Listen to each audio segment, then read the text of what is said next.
La direcció de la Caixa incompleix tant en el tema de les prejubilacions com en el de les comissions i despeses. Cada dia ens arriben més queixes sobre comissions i despeses que s'apliquen al personal en operacions habituals que no haurien de generar-ne, entrades de Servicaixa, operacions amb la cibertargeta, etc.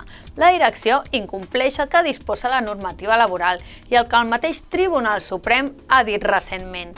Des de comissions continuarem amb les accions legals i sindicals que calguin per tal d'obligar la direcció a complir allò que està pactat.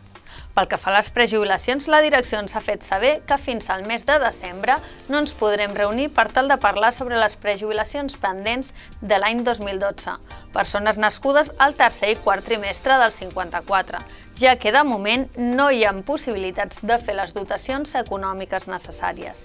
Lamentem que un cop més la direcció no compleixi els seus compromisos. Des de comissions farem tot el que calgui perquè abans de final d'any es puguin dur a terme les prejubilacions pendents i perquè continuï el programa en anys vinents. Les comissions de servei que des de primers de setembre s'han dut a terme en diferents territoris amb xarxa provinent de banca cívica han generat un desgavell considerable. S'han dut a terme en el pitjor dels escenaris. A primers de mes, període de vacances, encara amb manca de personal a les oficines, etc.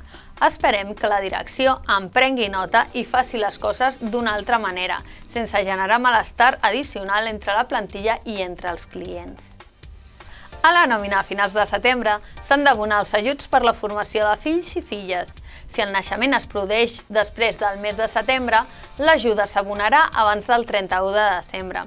Aquest ajut es percebrà també en acabar el primer any d'excedència per maternitat o paternitat, adopció i acolliment. Les ajudes s'abonaran de manera automàtica, sense necessitat de fer cap sol·licitud. Si la mare i el pare treballen a la Caixa, l'ajuda només la cobrarà un d'ells. Aquests ajuts es fan també extensius als fills i filles d'empleats prejubilats i jubilats, així com als orfes d'empleats. Al full setmanal trobareu els imports actualitzats.